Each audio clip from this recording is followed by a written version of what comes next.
তোমাদেরকে এতক্ষণ যে চুলটা দেখালাম ওটা আমারই মাথার চুল। মানে খুঁজে পাচ্ছি না, জানো, দুদিন পর মনে হচ্ছে এই মাথার চুলগুলোতে মনে হয় আটকাতে হবে, চুলই আটকাতে হবে, ভেবে টেবিতে চিঠি নিতে হবে। মানে কি হয়েছে বলো তো? এটা কি সবার প্রবলেম হয়ে গেছে? যাকেই জিজ্ঞেস করি সেই বলে হ্যাঁ, আরে আমারও তো চুল উঠছে। আরে আমারও চুল উঠছে, দেখো এইটুকুটুকু হয়ে গেছে। তাই বহু কষ্ট করে, বহু রিসার্চ করে আমি কিনেছি এই ইন্দুলেখা অয়েলটা। এটাতে নাকি বলছে, এটাতে নাকি ভিঙ্গরাজ হয়, এটাতে নাকি চুল ওঠা বন্ধ করে দেবে মাত্র 1 সপ্তাহে। সত্যি?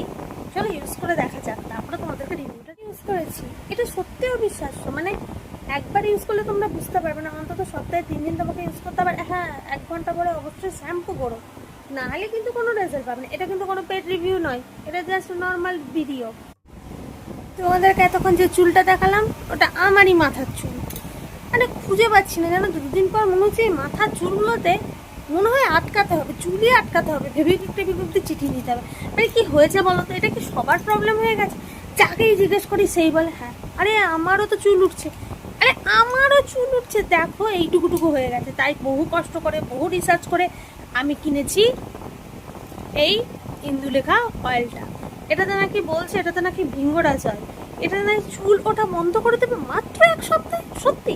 চলো ইউজ করে দেখা যাক, তারপরে তোমাদেরকে রিভিউটা। ইউজ করেছি, এটা সত্যি অবিশ্বাস্য। মানে একবার ইউজ করলে তোমরা বুঝতে পারবে না, অন্তত সপ্তাহে 3 দিন তোমাকে ইউজ করতে হবে। হ্যাঁ, 1 ঘন্টা পরে অবশ্যই শ্যাম্পু করো, না হলে কিন্তু কোনো রেজাল্ট পাবে না। এটা কিন্তু কোনো পেড রিভিউ নয়, এটা জাস্ট নর্মাল ভিডিও।